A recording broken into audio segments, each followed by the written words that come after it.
nhỏ kia bỏ mặc anh, dòng sông trôi buồn bã.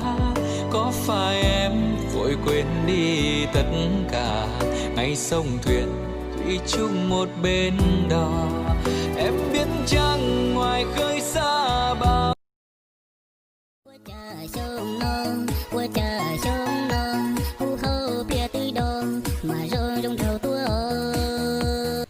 cô chị cô. Ồ, cũng tờ hậu TV nè ha. TV có ha. Nhưng mà TV có đại miền tốt có vấn đề là có thế này. Ồ, tại tình vô TV nó. Anh Trung năng này đã ngọt nghét 30 rồi. Sáng 2 lít chiều ngô, tôi anh lại chiều nếp. Anh Trung lang thang, tay nhặt lá chân đá lọt. Anh uống suốt ngày đêm, không có chiều thì buồn luôn. Anh Trung năng này đã quyết định là cai chiều, nhưng anh em bằng hữu cứ khuyên là đừng cai. Anh Trung chơi tay lên lại quyết định đếch cai. Sau cái quyết định đó anh mỗi ngày phải chục chai.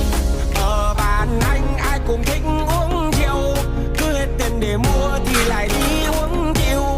Này chủ quán cho một cái téo màu, uống đến khi nắp bơm thì mới về nhà. Nhìn gì tao có cho, tao có võ, tuy là tao đều say nhưng mà chắc chắn không phải. Trời ơi thằng A Sung về nhà ngay, suốt ngày say rượu bia mà chẳng làm ăn cái gì. Gạo đâu mang ra đây, tao đi bán, dầu ở đâu thì mang ra không là tao đốt nhà. Mày còn nhìn gì nữa, mua rượu đấy, trông như con ghen bảo sao là tao cứ đánh con mỗi ngày.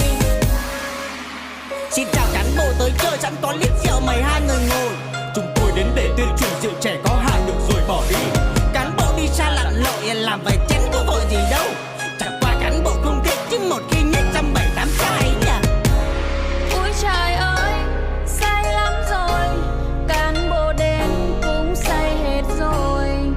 Bọn tôi xin phép về, sao lại đến tuyên truyền được không?